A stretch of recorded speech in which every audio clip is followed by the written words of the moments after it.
Boa tarde novamente. Meu nome é Letícia, sou enfermeira. Vou falar mais um pouquinho de mim daqui a pouco. Fui convidada, né, pelo NUTEDS do Ceará para poder falar um pouquinho sobre o atendimento de urgência e emergência na atenção primária para vocês. Eu optei por falar hoje sobre a organização desse atendimento, até mais do que sobre assistência. Eu já conversei com o Paulo, né, que é do NUTEDS, a Josi também que me convidou. Se quiser, depois a gente pode fazer outros momentos para discutir assistência, para discutir atendimento. Mas eu acho que uma coisa difícil que a gente há pouco aborda e que às vezes muita gente desconhece é o que eu preciso ter na minha unidade para poder realizar esse atendimento. Então, nesse primeiro momento, eu optei por a gente, né, abordar e discutir mais o que realmente é essencial que a gente possa ter. Acho que o Brasil tem uma realidade difícil até de abordar, porque a gente tem realidades diferentes. Então, talvez eu não tenha tudo o que precise, talvez eu tenha mais do que precise, talvez eu não tenha quase nada. Então, o que a gente vai discutir nesse primeiro momento é aquilo que talvez seja importante.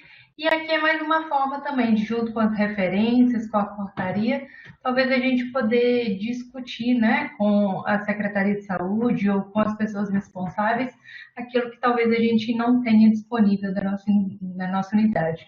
Então, quem quiser depois falar sobre assistência, se quiser temas específicos, coloca aí no chat que depois a gente monta aí de acordo com o que o pessoal tem, né, mais necessidade de aprender.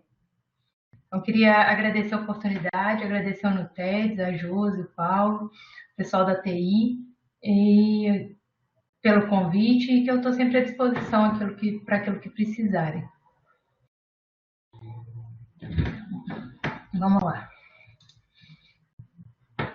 Bom, então, falando um pouquinho de mim aí, eu sou enfermeira hoje há 12 anos, trabalhei por quase 10 anos num hospital de grande porte, no pronto-socorro, terapia intensiva, e aí, né, há quase 3 agora, eu trabalho como enfermeira de estratégia de saúde da família aqui em São José dos Campos, em São Paulo. Sou especialista em terapia intensiva e formação pedagógica em educação profissional na saúde. Sou instrutora do ACLS, que é o Suporte Avançado de Vida em Cardiologia da American Heart Association, e do curso de Emergência de Clínicas e Traumáticas para Equipe, o ECTE, ambos os cursos pelo Centro de Treinamento da Sociedade Mineira de Terapia Intensiva. Faço atualmente mestrado em Telemedicina e Telesaúde pela UERJ, né? Sou uma apaixonada por tecnologia também e acho essa ferramenta muito importante para a gente poder difundir conhecimento. Eu declaro aí não apresentar nenhum conflito financeiro na apresentação desse trabalho. Eu vou mostrar alguns produtos, né, de diferentes marcas, mas não tenho, né, não vou ganhar nada, é realmente porque talvez eu acredito que seja importante para a gente realizar esse atendimento. Eu posso ter algum conflito ético aí por ser instrutora de curso de emergência e no final a gente vai falar um pouquinho sobre como o treinamento vai fazer diferença para esse atendimento.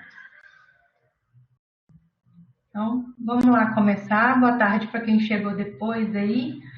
Sejam bem-vindos. Vamos falar então um pouquinho o que a gente tem de legislação que ajude a gente a realizar, né, a prover o que a gente precisa para esse atendimento. A gente tem o regulamento técnico dos sistemas estaduais de urgência e emergência, que é a portaria 2048. Para quem não conhece essa portaria, ela é bem interessante, ela tem um anexo bem grande de umas 120 páginas, que falam do papel de cada um, né, nesse processo de atendimento de urgência para cada meio. Então, eu tenho a parte da atenção básica, eu tenho a parte das UPAs, eu tenho uma parte vinculada ao atendimento de urgência. A gente tem, né, em 2011 foi criada a Política Nacional de Atenção às Urgências, a PENAL, que institui essa rede de atenção às urgências no Sistema Único de Saúde. De 2017, o PENAB vem reforçando esse papel que a gente tem no atendimento de urgência e emergência, né, como a porta de entrada principal aí do SUS.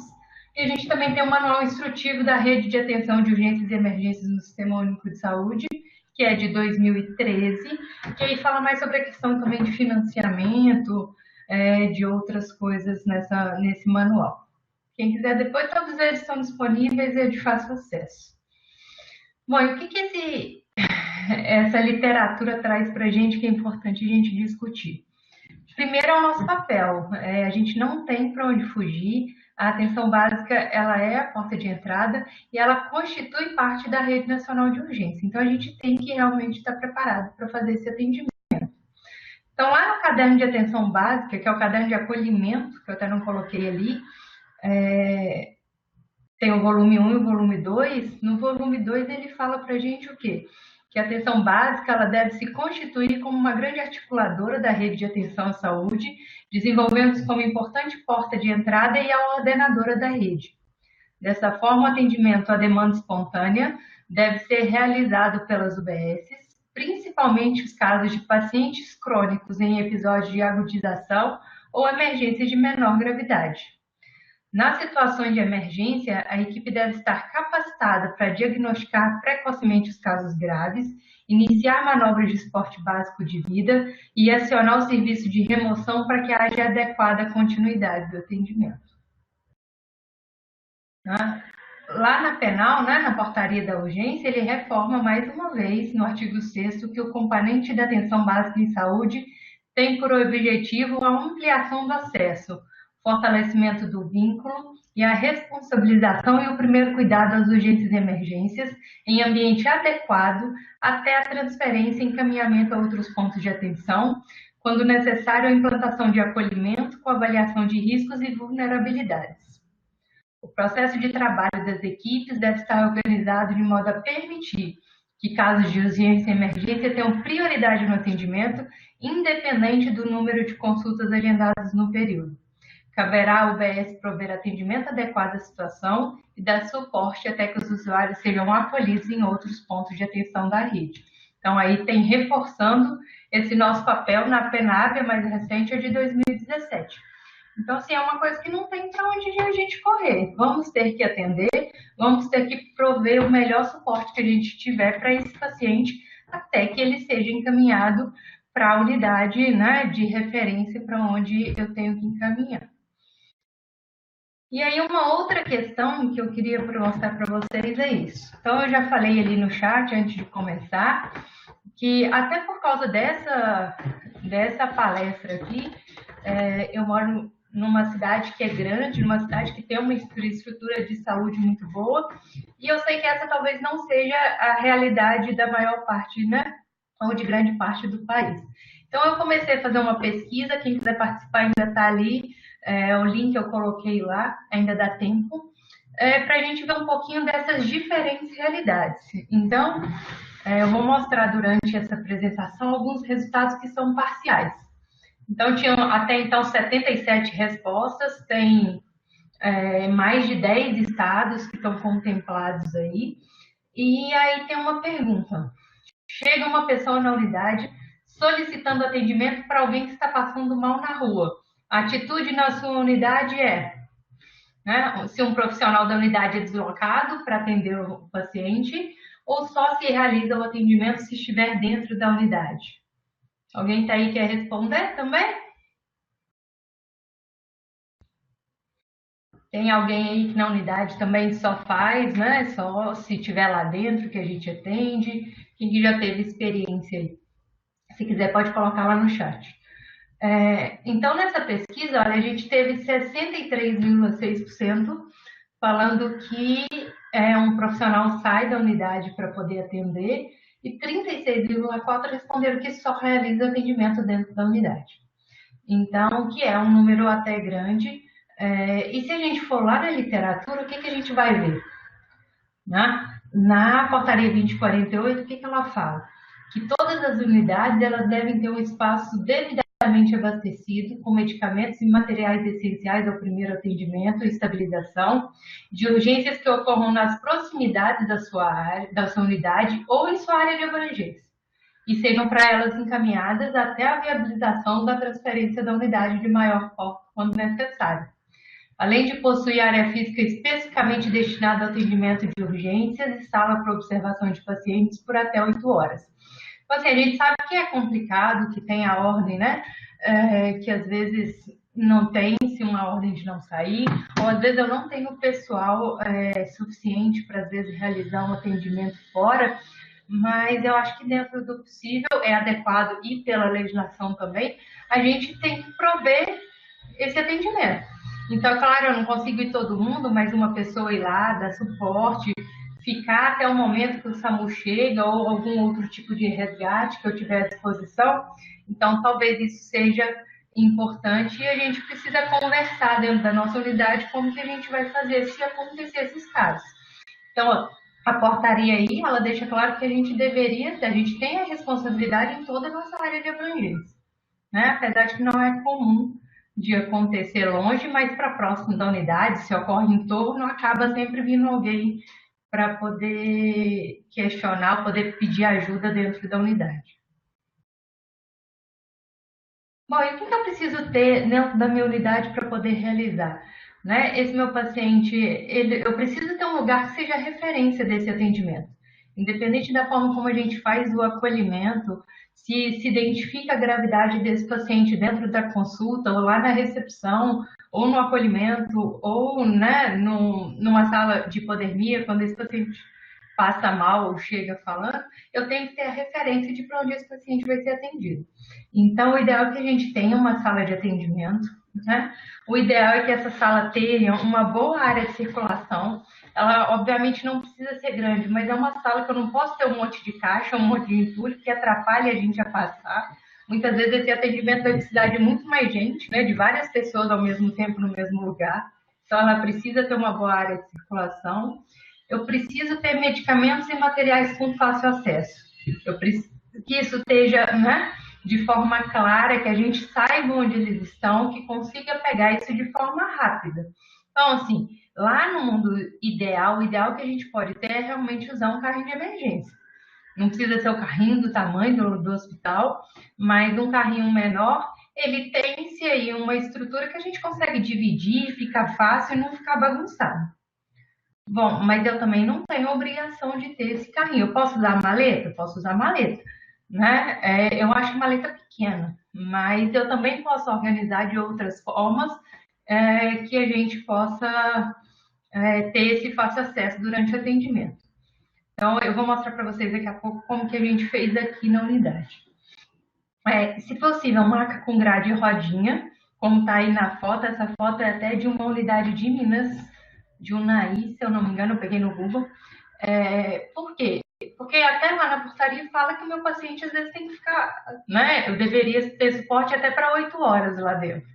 Mas mesmo quando vou aguardar um SAMU, um paciente de crise convulsiva, por exemplo, é importante que eu tenha essa grade elevada, né? Facilita o fato de ter rodinha se eu tiver que buscar alguém que passou mal do lado de fora, ou na porta, ou na recepção. Então, o ideal é que a gente tenha maca com grade e rodinha que vai facilitar. E eu ter uma fonte de oxigênio próximo a essa maca. Então, assim, já aconteceu de ter lugar que o oxigênio está lá na sala de nebulização, que é diferente da sala de atendimento de urgência. E aí, na hora que eu tiver uma emergência, como que eu vou ofertar oxigênio para esse paciente? Que é uma das coisas mais importantes que a gente vai ver, uma das primeiras que a gente pensa, né? Então, ter o oxigênio próximo à maca, ele também vai ser importante. Bom, aqui é como é a minha sala, a sala que a gente atende hoje. Vocês verem ali, a gente ainda não tem maca com rodinha nessa unidade. Tem outras unidades aqui que já tem e a gente já conversou, então está sendo providenciado para fazer a troca dessa maca. Então a gente optou, no caso, por colocar dentro do armário, né? E não, né? Porque eu não tenho carrinho, a maleta a gente achava que ficava muito apertado. E ali dentro eu dividi nas caixinhas os kits, né? Então, de forma que está tudo organizado, tudo com nome, tudo sabendo onde está cada coisa, né? Para facilitar o acesso. Eu tenho um desfibrilador na minha unidade, então ele também está aqui, né? Dentro desse armário, que até tem chave, fica trancado. E aqui nesse local a gente tem as medicações, que isso aqui na verdade a gente comprou e ele é uma forma de gelo. e a gente separou e identificou os remédios. Ele tem uma tampa que fecha, né? E aí fica ali organizadinho dentro do armário do lado do atendimento. Então, essa pode ser uma outra forma também de separar, enquanto a gente talvez não receba aí esse carrinho para poder separar esse material. Mas o importante é que todos os profissionais conheçam o material, saibam onde eles estão localizados e seja de fácil acesso para esse atendimento. Bom, e como eu vou saber quais materiais eu preciso na minha unidade, onde eu posso ter de referência, né? A própria literatura ela vai me trazer um suporte ou um norte daquilo que eu preciso ter. Então, na 2048, ela já traz algumas coisas, e o caderno de atenção básica, que vai ser o que vocês mais vão ver aqui durante essa apresentação, ele também traz uma listagem que eu já acho até mais adequada do que a 2048, também foi feita 10 anos depois, né? Eu acho mais simples, com menos coisas talvez desnecessárias. Então, é uma boa fonte para quem quer ter um norte daquilo que a gente precisa ter dentro da unidade. Os medicamentos também eu tenho, tanto na portaria quanto no caderno de atenção básica, tá? E um outro lugar também, que eu não sei se vocês conhecem, é que tem um treinamento, né, do UNASUS, um treinamento, um programa de atendimento às urgências, é um treinamento que está aberto, tem como fazer inscrição, quem por acaso não tiver feito ainda, é gratuito e 100% online, e lá também tem uma outra listagem de materiais e medicamentos que são necessários para serem usados dentro da unidade. Aqui até esse que eu coloquei aí, ó. O Programa de Qualificação Profissional em Urgência e Emergência na Atenção Básica é um programa do UNASUS e realmente é uma primeira fonte de treinamento aí que está disponível atualmente para todo mundo. Uma coisa extremamente importante, né? Assim como no ambiente hospitalar, dentro da unidade, é a gente ter a conferência desses materiais e a checagem deles. Né? Aí eu tenho o que a gente usa aqui, é um modelo que a gente fez, mas pode ser utilizado de diversas maneiras, não é problema. Mas principalmente a gente tem que se atentar quanto à validade dos medicamentos e dos materiais. Porque como se usa bem menos do que numa unidade de urgência, a possibilidade de vencer é muito maior, né? Então, o ideal é que eu tenha claro qual é a data de vencimento para ficar mais fácil de identificar quando eu tiver que fazer essa troca. Se eu não faço essa lista, se eu tenho que ficar toda hora olhando remédio por remédio, material por material, fica muito mais complicado. Tá? Então, é muito importante fazer essa conferência e acompanhar essa validade. Como aqui eu uso muito pouco, a unidade hoje que eu trabalho, ela tem uma UPA muito próxima, a 300 metros, eu recebo muito pouca urgência. Então, a gente costuma trocar os medicamentos, principalmente com a UPA. Então, a minha tropina vai vencer daqui 2 meses. Então, eu já vou lá, levo a minha tropina, que a probabilidade deles usarem às vezes é muito maior, e pego uma com uma validade maior. É uma forma aí da gente também não ficar perdendo muito remédio, muito material, né? Porque a gente usa bem menos. Bom, mas a gente tem essas documentações como referências, né? Mas para eu poder definir exatamente aquilo que eu preciso avaliar muito um contexto da minha unidade, né?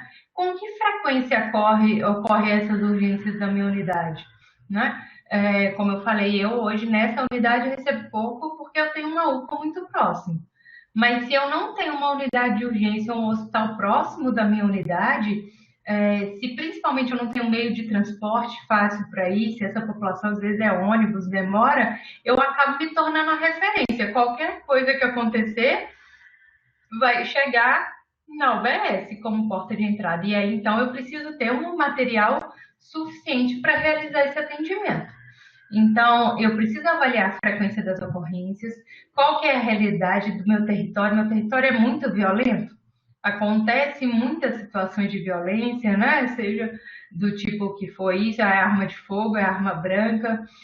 Se eu tenho tráfego, né? Se eu tenho avenidas muito grandes que o pessoal atravessa, não atravessa né, no local correto, então tem muito atropelamento, a faixa etária da minha população, tudo isso vai interferir nos meus materiais e medicamentos.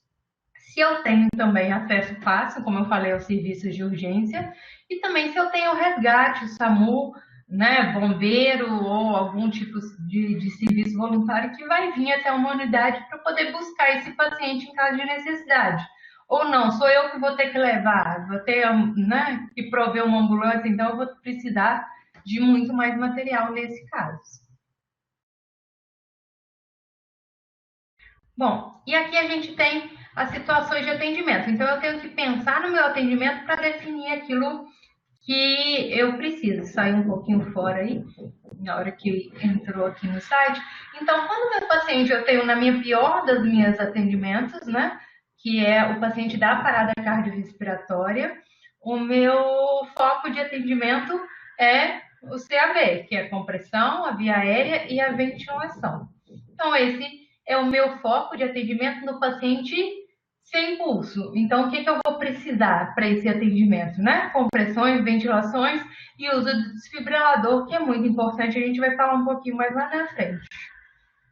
Já no meu paciente que tem pulso, aí o meu atendimento muda um pouquinho. O meu foco, a minha avaliação primária desse paciente consiste no nível de consciência, que eu normalmente avalio junto com a via aérea, a respiração e a circulação.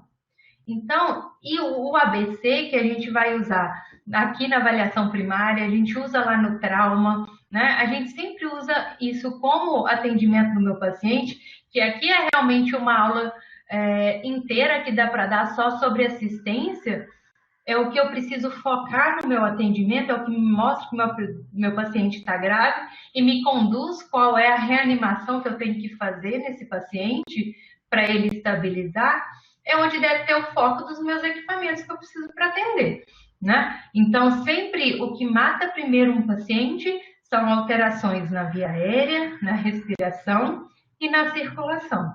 Então, é aqui que eu preciso ter, né, a maior parte aí dos meus materiais. Então, eu preciso estabilizar esse paciente, que começa lá com o que a gente costuma brincar, que paciente que se move quer, move. Então, todo paciente que eu tenho grave na minha unidade, na teoria, eu preciso monitorizar, né, colocar oxigênio, um acesso venoso, que é o V ali do MOVE, e o eletrocifocardíaco com um exame mais detalhado do meu paciente. Então, esse é o primeiro atendimento que eu vou prover. Ah, mas eu não tenho monitor na minha unidade. Eu vou monitorizar o quê? Vou monitorizar a frequência cardíaca, vou monitorizar a frequência respiratória, vou monitorizar a saturação de oxigênio, né? Tudo isso não deixa de ser monitorização. Eu vou fazer um eletrocardiograma, se for o caso, e aí, assim que eu conseguir estabilizar esse paciente, eu vou definir para ele, então, um transporte que seja seguro. Não adianta eu querer transportar um paciente que está instável. Eu preciso, né, estabilizar esse paciente antes de transportar para a unidade, onde ele vai ser atendido posteriormente. Saiu tudo fora aqui. Então, falando lá das emergências respiratórias, que é muito comum a gente acontecer casos de dispneia, de insuficiência respiratória, crise de asma, né? Então, o que eu preciso, o que é importante? Em relação à via aérea, o que a gente faz num paciente com via aérea que está obstruída? A gente faz manobras de posicionamento, e aí ela pode ser obstruída por queda de base de língua, né, no paciente inconsciente, ela pode ser obstruída por sangue, por secreção. Então, a cânula de Guedel, ela é extremamente importante para esse atendimento. Né? A gente tem cânula que vai de 0,0 até a 6, são diferentes tamanhos, e é um material que é de extrema importância a gente ter dentro da nossa unidade. E o aspirador é o outro, né? É difícil até achar, dependendo, né? Pelo que eu vi aí na pesquisa, são poucos lugares até que tem, mas o aspirador, num paciente grave, ele vai ser realmente importante e a gente precisa ter ele dentro da unidade. E aí, se eu abrir essa via aérea, eu preciso, então, ofertar oxigênio. Então, o que eu preciso de oxigênio para esse meu paciente, né?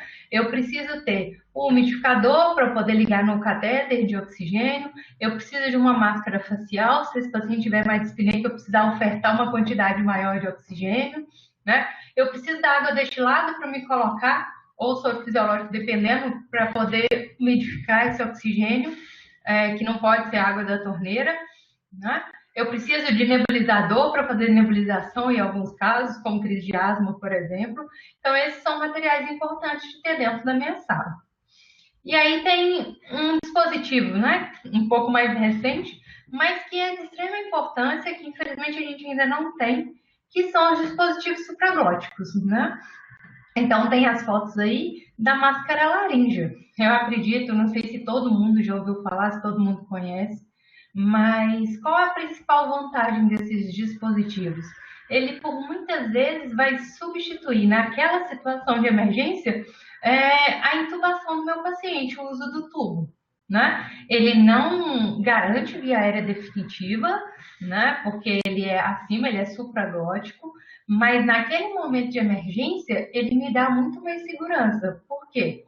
A grande maioria, né, dos médicos que atendem na atenção primária, muitas vezes não tem experiência muito grande no atendimento de urgência, usam muito pouco, né? E para a gente garantir que eu tenho uma facilidade para intubar um paciente, eu preciso ter muitas intubações, eu preciso ter intubado muitas vezes, e grande parte desses, né, profissionais não tiveram essa oportunidade, né? Seja porque realmente não é a área, não é o que gosta, né? Não trabalhou no hospital, então é muito difícil fazer esse procedimento.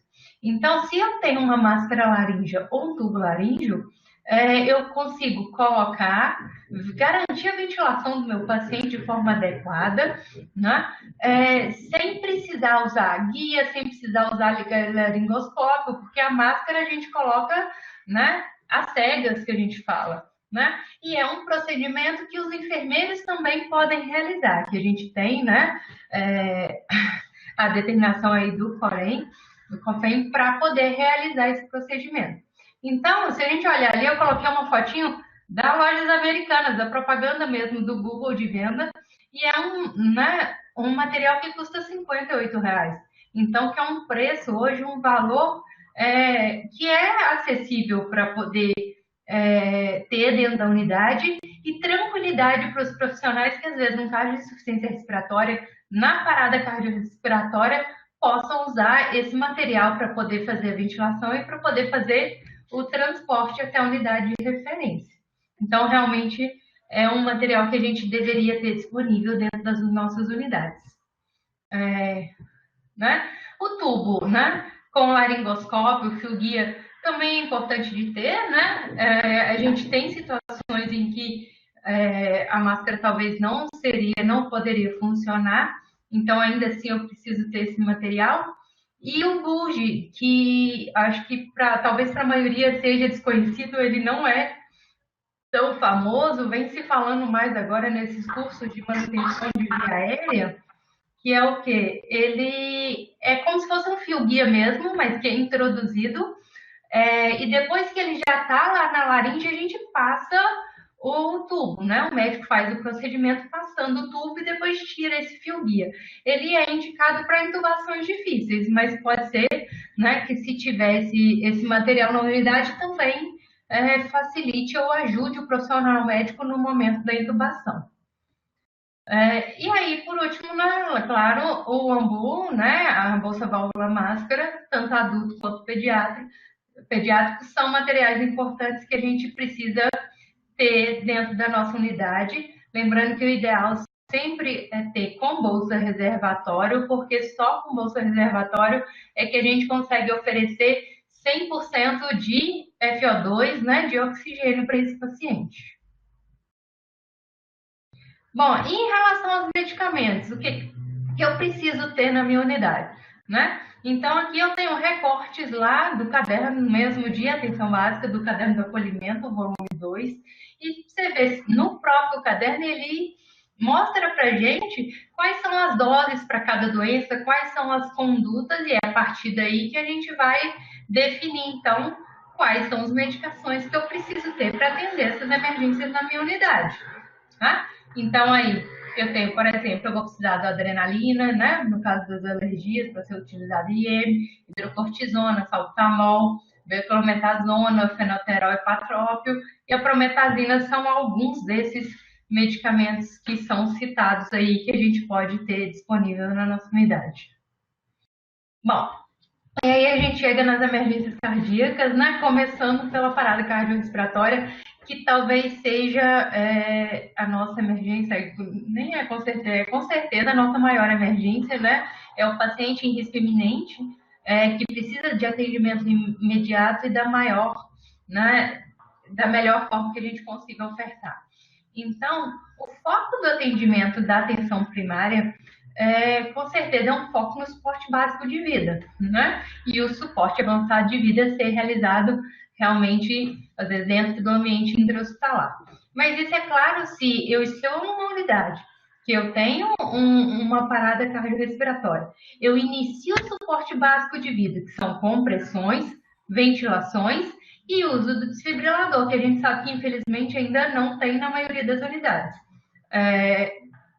E aí eu espero, né? Eu já no início do meu procedimento eu vou chamar, reconheci, chamei por ajuda, chamo o SAMU me chega como suporte avançado para poder realizar esse atendimento.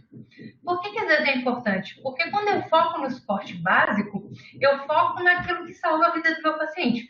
O que salva a vida do meu paciente na parada cardiorrespiratória é compressão de qualidade.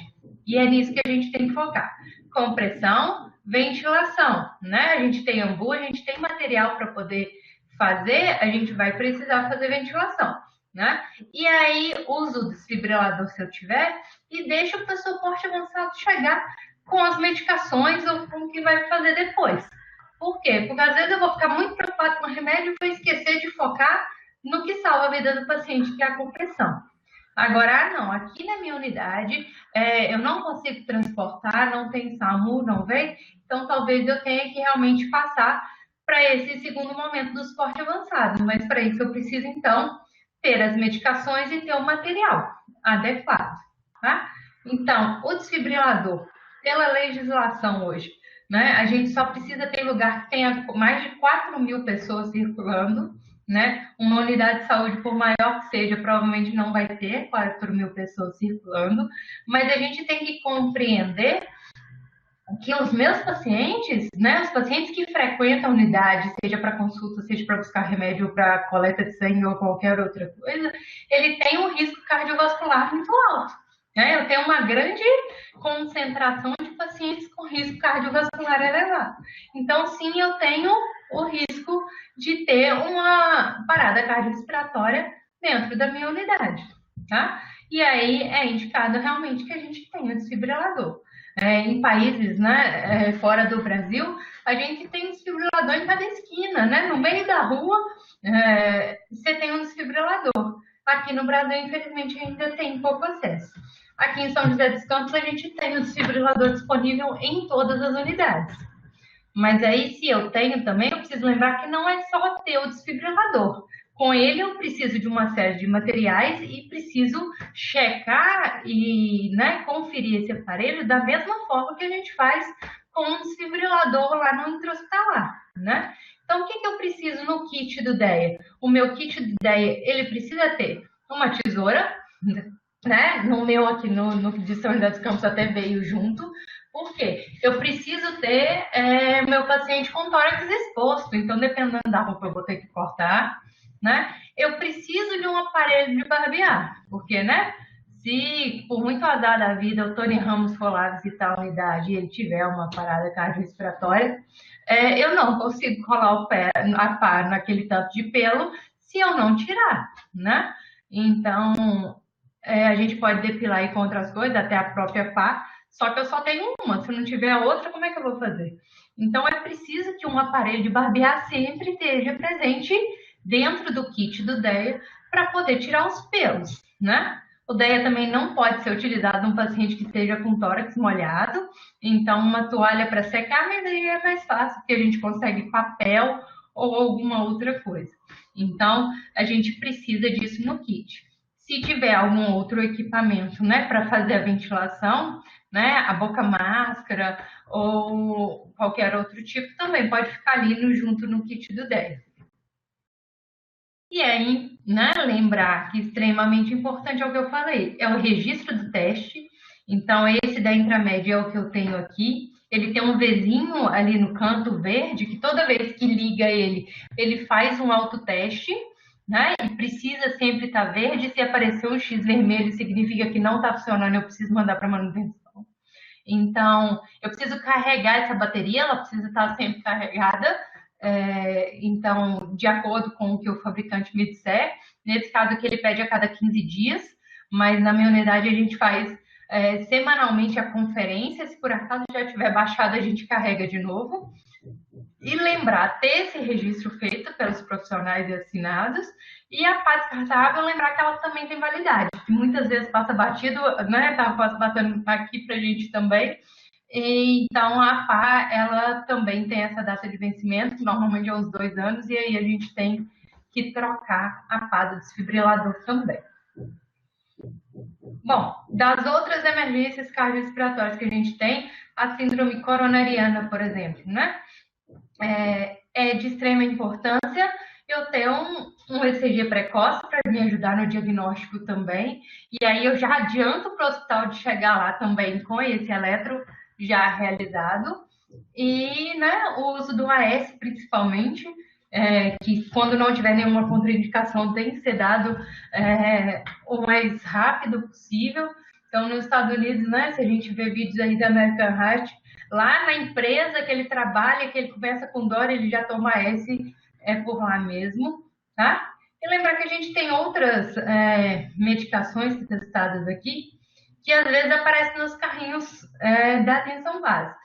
Então, adenosina, a própria amiodarona, que é uma das medicações da parada cardiorrespiratória, lidocaína, metoprolol, essas medicações antiarrítmicas, elas precisam ter um monitor para poder acompanhar, né? Nunca vou dar uma medicação como a adenosina, que ela tem, né, como função aí fazer uma parada cardiorrespiratória, ela atua lá no nó sinusal e faz no nó atrioventricular e faz essa parada, e eu vou fazer isso sem ter um monitor para poder acompanhar esse meu paciente. Então, precisa realmente avaliar. Se eu não tenho como oferecer esse suporte para o meu paciente, será que eu preciso ter essas medicações disponíveis? Ah, não, eu tenho um monitor, eu tenho experiência, então beleza. Então, tem essas medicações que realmente pode acontecer também. A gente vai ter, né, as crises hipertensivas, né? E aí a síndrome coronariana, o uso do nitrato também, se não responder, se não melhorar a dor com AS, né? Mas o paciente não pode estar hipotenso. Então, o principal aí no caderno de atenção básica no acolhimento está com a dosagem de 100 a 300 miligramas. A dose da American Heart varia um pouquinho, 160 a 320, tem literatura de 200 a 300, mas o AS é frequente em todos eles, apesar dessa diferença da dose, né? Então, para tratar as emergências, né, cardíacas, a gente vai precisar de adrenalina, captopril, clonidina, furosemida, né, AS clopidogrel, que pode ser dado em conjunto ou só AS dentro da unidade, aí depende do que se vai definir como protocolo de instituição, né, os nitratos, a morfina e um diazepam em caso de crise convulsiva, de crise hipertensiva, mas que seja causado por ansiedade. Tá? Então, essas são algumas das medicações. Lembrando que a atropina não é mais usada no atendimento da parada cardiorrespiratória. Tá? Ela pode até constar no carrinho de emergência, mas porque ela pode ser usada nas intoxicações. Né? A gente até vai citar aqui na frente. Mas a atropina não faz parte mais, né, do protocolo de atendimento de parada cardiorrespiratória. Então, as emergências neurológicas, que a gente tem aí o AVC, a crise convulsiva, né, intoxicações também que podem ter. Esse grupo, ele, né, preocupa a gente principalmente pela necessidade de avaliação, né, paciente com rebaixamento de nível de consciência e que acaba, né, com obstrução de via aérea. Então, essa avaliação e o A, né, e o B se torna bem importante. né? As medicações normalmente aí para crise epilética, o diazepam. A gente tem unidades, por exemplo, SAMU de Belo Horizonte, SAMU de Minas, ele já está fazendo, em vez de usar o diazepam, ele está usando como padrão o uso de midazolam na crise convulsiva. E aí também fenitoína, fenobarbital, atropina, como eu falei, no caso das intoxicações, junto com carvão ativado. E se tiver muitos casos, aí pode ter realmente, né, os antídotos aí, o naloxona e o flumazenil. Mas que lá no caderno de atenção básica, se a gente olhar, esses medicamentos só estão citados mesmo para fazer parte dos materiais do SAMU. Para o UBS, somente o carvão ativado e a atropina. As emergências de saúde mental, as crises psicóticas, abuso de álcool, risco de suicídio, transtorno de ansiedade, que também são comuns, a gente vai usar basicamente diazepam, aldol, fenergan e a prometazina para poder iniciar o atendimento desses pacientes. Bom, e aí a gente tem as emergências traumáticas, né? Que aí é uma outra coisa também, que é uma consideração importante. Então, a gente teve uma mudança recente grande no PHTLS, nona edição, que saiu no finalzinho do ano, para esse ano, que houve alteração do ABCDE para XABCDE, sendo que esse X significa o tratamento aí do sangramento exsanguinante, né? Das lesões que são exsanguinantes com sangramento muito grande. Então, aqui é mais uma situação. Se eu estou numa unidade que tem um suporte avançado que chega até a mim, se eu chego e tenho o SAMU, eu acho que a gente realmente tem que tentar fazer ali o que salva a vida do paciente. Então, eu vou focar, sim, está sangrando muito, sangramento de extremidade, sangramento arterial, está jorrando sangue lá antes, a indicação hoje é do torniquete, que algum tempo atrás era aí o vilão e agora voltou a ser mocinho, né? Então, o uso de torniquete, ter o torniquete dentro das unidades é importante também, né? E vai crescer e vai voltar a se falar muito nisso. Ou então, compressão direta da minha ferida, tá? Então, comprimir o local para poder estancar o sangramento. Por que o sangramento, então, que era lá no C, veio para frente do A, veio para frente do controle cervical, né? Porque quando eu estou principalmente no pré-hospitalar, eu não tenho como repor esse sangue, eu não tenho como transfundir o meu paciente. Então, eu tenho que evitar que ele sangre. Então, esse é um foco desse atendimento, né? Em relação à coluna cervical, vamos lá, vamos imobilizar, pode ser imobilização manual, fica alguém lá segurando para a pessoa não ficar mexendo a cabeça. Tem o colar cervical, coloco colar, e aí eu aguardo o SAMU chegar, né? Meu paciente está sangrando, vai precisar também, né, de um acesso venoso, mas eu não vou ficar preocupando em imobilizar, preocupando, né, com fratura, se o SAMU consegue chegar e fazer isso, e é a especialidade deles, tá? Então, aí, junto com a regulação na própria ligação, a gente vai definindo aquilo que realmente precisa, mas manter a imobilização cervical, controlar esse sangramento, importante, né? E o acesso venoso calibroso para esses pacientes realmente vai ser muito importante, tá? Agora, se eu não tenho, não chega o SAMU, se aqui é a gente que tem que levar, aí sim, vamos fazer uma avaliação, vamos estancar esse sangramento, vamos imobilizar essa coluna, né? Funcionar o acesso venoso, fazer o controle do CI, de evitar o choque hemorrágico, né? E aí eu vou ter que imobilizar a fratura, se tiver, né? E fazer todo o procedimento para poder encaminhar e fazer um transporte de segurança. Né? Se meu paciente tem uma fratura na perna e eu não imobilizo essa fratura, no transporte isso pode acabar piorando, né? Porque ele vai ficar lá se movimentando. Bom, sobre o transporte, então. Primeira coisa é a gente transportar seguro. Eu preciso estabilizar o meu paciente antes de transportar. Eu falo mais uma vez. Principalmente o A, o B e o C do meu paciente. O paciente precisa estar estável hemodinamicamente para eu poder fazer esse transporte. Eu preciso identificar o local mais próximo e que seja apropriado para essa transferência. Então, é uma gestante, eu vou levar ela para uma UPA que não atende gestante? né, que não tem um obstetra, que não tem ultrassom, não resolve. Então, eu tenho que localizar para onde que o meu paciente realmente precisa ser levado. E para isso eu preciso conhecer a minha rede de atenção, né? Eu preciso saber quais hospitais é que eu tenho contato, se existe a central de regulação para poder definir isso ou não, mas eu preciso ter conhecimento da minha rede de atenção em saúde, tá? Escolher um meio de transporte mais adequado. O meu paciente, ele realmente é mais tranquilo, então ele vai poder ir na ambulância comum, contato de enfermagem, ou não, meu paciente é grave, precisa de suporte avançado, precisa de acompanhamento médico. Eu preciso prever as necessidades da reanimação durante o transporte. O paciente é nossa responsabilidade até o momento que ele chega na unidade e o médico lá da unidade recebe esse paciente. Até então, ele é nossa responsabilidade. Então, eu preciso prever quais são as necessidades de reanimação. O meu paciente pode evoluir com isso, pode evoluir com isso, então eu preciso ter os materiais e os medicamentos necessários para poder fazer o suporte durante o transporte do meu paciente. Realizar um relatório completo de encaminhamento, né, para esse paciente com que houve, qual é a história, quais as condutas que foram feitas, e isso ir junto com o meu paciente. E lembrando que, pela legislação, a decisão do transporte é médico. A única pessoa que tem autonomia para poder definir o transporte do paciente para outra unidade é o médico, né? Seja ele na unidade ou seja os médicos aí da regulação que vão definir para onde esse paciente vai.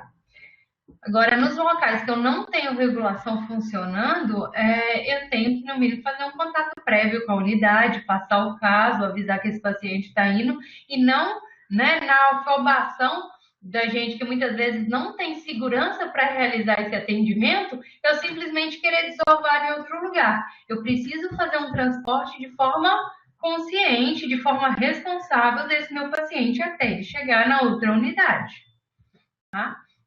E aí lembrar do nosso papel principal, que é a continuação do cuidado, que é nosso, né? Não é simplesmente, meu paciente passou mal aqui, eu mandei ele para a unidade de emergência.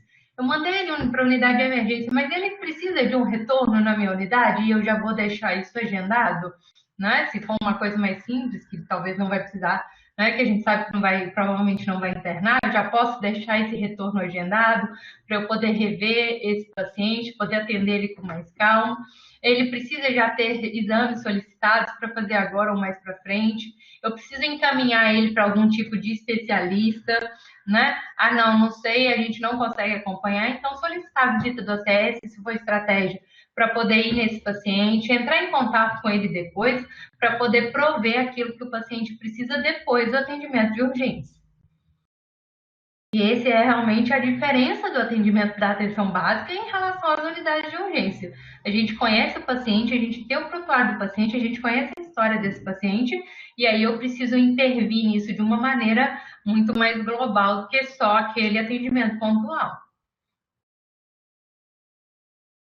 E é extremamente importante, acho que todo mundo tem plena consciência disso, é a gente fazer um registro detalhado desse atendimento, né? O prontuário é a nossa defesa maior para qualquer coisa juridicamente falando. Então, todos os meus procedimentos e condutas devem estar registrados no prontuário.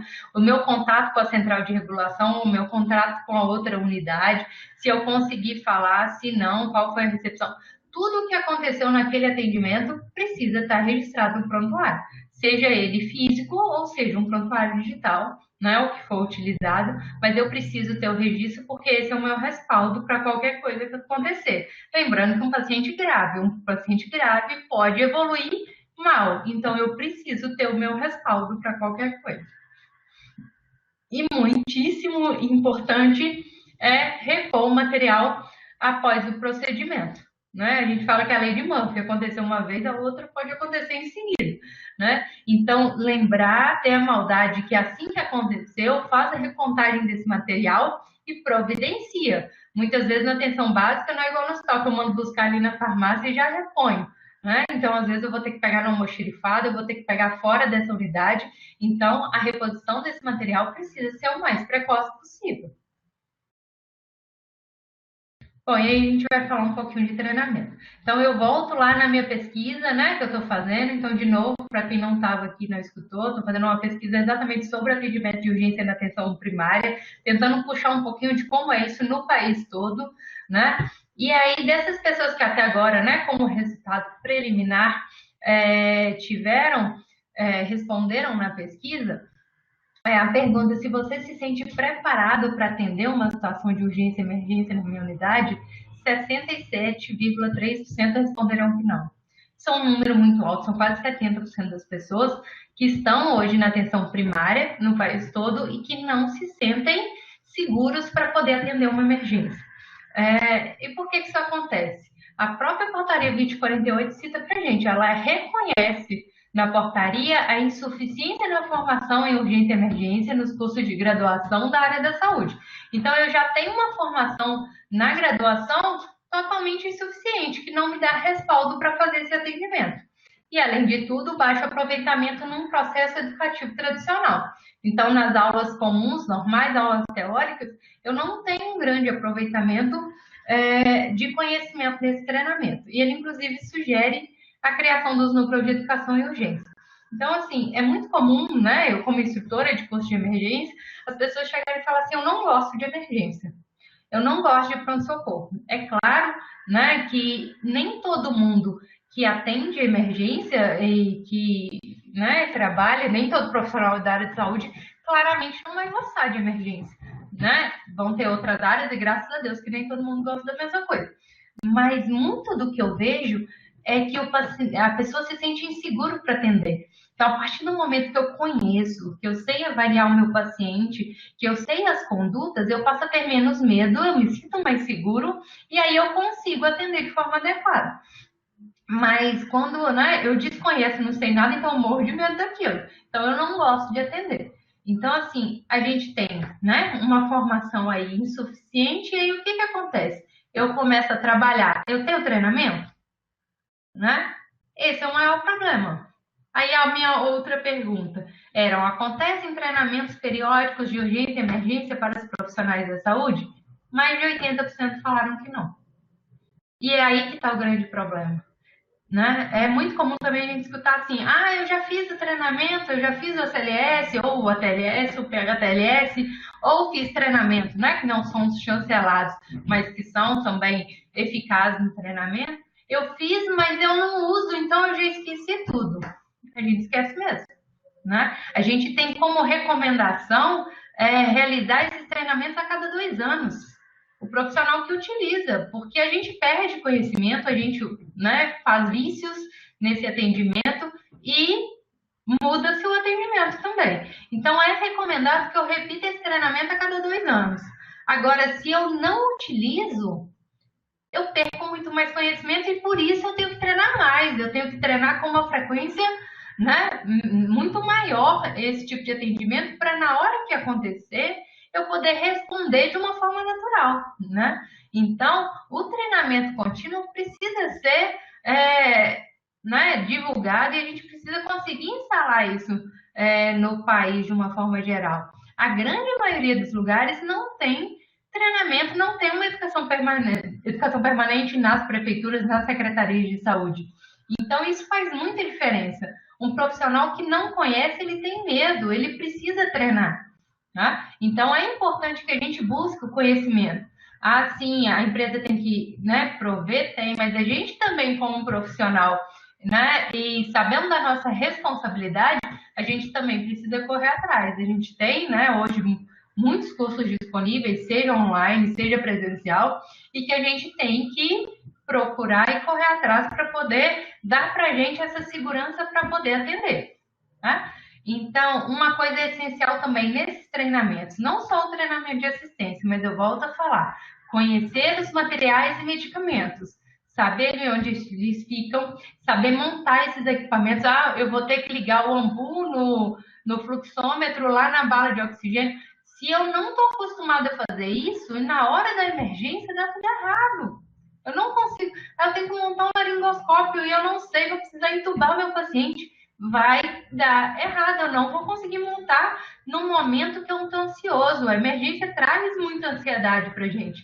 Então, eu preciso saber manipular, saber mexer, conhecer os meus aparelhos, eu saber mexer no DEA, no desfibrilador, se eu tiver um monitor cardíaco, saber ligar esse monitor antes do momento da emergência, porque na emergência vai dar errado, eu vou me atrapalhar todo e vou acabar atrasando o meu atendimento. Então, isso é muito importante de ser treinado também. E é importante a gente utilizar metodologias ativas que hoje já estão sendo muito difundidas, né? Então, a grande, né, diferencial do ACLS, do BLS, de todos esses cursos, é utilizar a simulação, mesmo que seja de baixa fidelidade. Mas quando eu entro no ambiente simulado, eu consigo tornar muito mais próximo daquilo que eu conheço. Mas a gente tem outros, as discussões de casa são muito importantes, juntar a equipe, discutir, conversar. Tive um atendimento de emergência, vamos sentar, vamos conversar, vamos ver o que podia ter sido melhor, o que não deu certo nesse atendimento, porque é assim que a gente vai melhorando, que a gente vai difundindo, tá? E por que isso é importante? Por causa disso aí. Quem não conhece, quem quiser estudar depois, é uma coisa muito legal, que é a pirâmide de William Glasser ou o cone da aprendizagem, que ele traz pra gente que quando eu aprendo, eu retenho o quê? 10% se for lendo, 20% se for ouvindo. Então, a retenção do conhecimento é muito pequena. Ela é muito maior, 70% se eu discutir com os outros, 80% se eu fazer. Então, eu tenho que aprender fazendo. Eu vou reter muito mais e vou ter muito mais segurança na hora de atender. Então, ó, ali embaixo, nas fotos embaixo, foi um treinamento que eu fiz aqui na minha unidade. Então, a gente fez o treinamento no intervalo do Natal com o Ano Novo, que é uma época até que a unidade fica mais tranquila, né? Que diminui a quantidade de pacientes. E a gente aproveitou esse momento. Não vamos ter atendimento hoje. Hoje vamos fazer o treinamento no período da tarde, né? O manequim ali é um manequim meu, pessoal, né? O desfibrilador de treinamento também.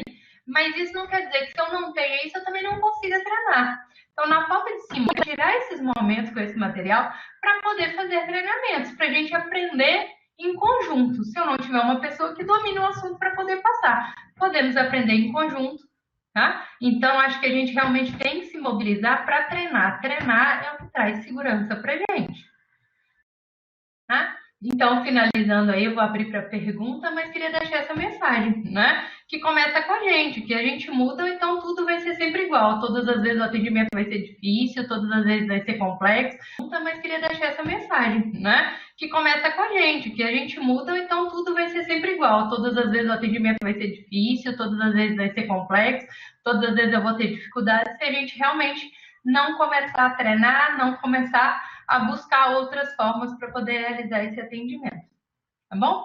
Eu vou abrir então para pergunta. Muito obrigada para todo mundo. Deixei minhas redes sociais para quem quiser, né, chamar depois, pedir alguma coisa, no que a gente puder ajudar, à sua disposição. Tá bom? Obrigada.